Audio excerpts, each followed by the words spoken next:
Uma kuyiqiniso ukuthi niyamthanda uMangobese, nimkhonzile uphakela umthakathi, nimkhonzile ungizwe mchunu, noma imash and mash niyikhonzile futhi niyayi-understanda niyayithanda. Uma ngayibuzela nje kinina,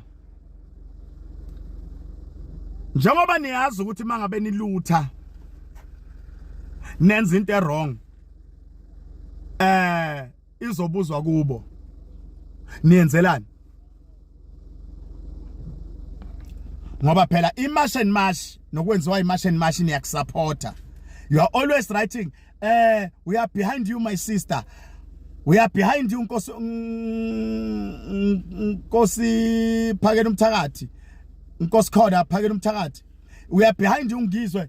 Uyinkosi yethu enamabhinqa. Uma ngabe ngempela you guys you are supporting imash and mash, why nithatha i-risk ngeimpilo zalabo bantu labo? Ngama uqala uhamba uyolutha noma nithi imash and mash niqede lapho nihlukumeza izinto ze-government, anazi ukuthi in return abantu abazomela leyo nto leyo is this big three. Nibathanda kanjani enza lawo manyala lawo?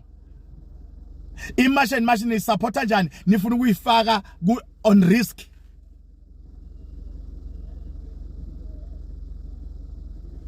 Uma nithanda imash and mash nombono wemash and mash, lalelani lokho kusuke kukhulunywa abaholi bemash and mash.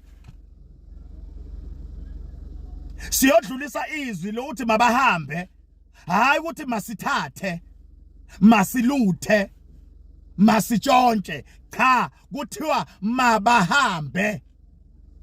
Abahambe, hayi asitshontshe, asiluthe, asidestroye, asithuka inhlamba. Cha, nifuna ukutshelwa njani nini? Ngiyanitshela phela mina, ngingahlanganisa izinto ezimbili engahlangani. Niya kumashi nilambile nithemba ukuthi nizodlani, nizodla izitolo zamakulu zabandiya. Khohlakele kabi nini?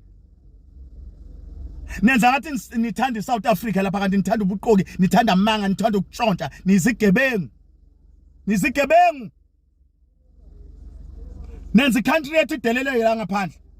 Khona manje njengoba iSouth Africa idliwe, ba celebrate elimithandazo yabo vele bebafuna iSouth Africa idliwe. Ngesizathu sokuthi sesivele ngaphandle siyi country enenzondo ngenxa yaloko misbehavior kwenu.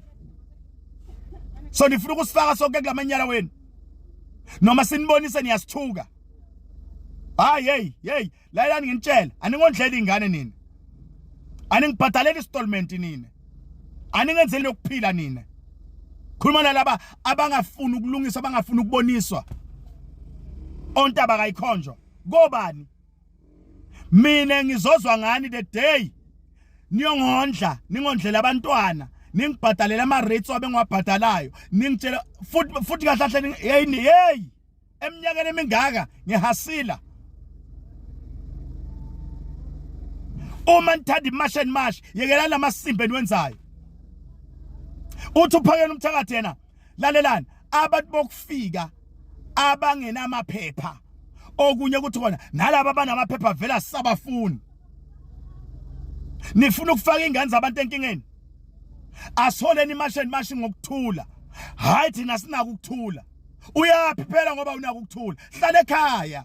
Musu kumoshela abantu into ababayiqalile. Qala le yakhe engena kuthula kuyimele phambili ukuze mangabe ibheda kuye wena ejele wedwa.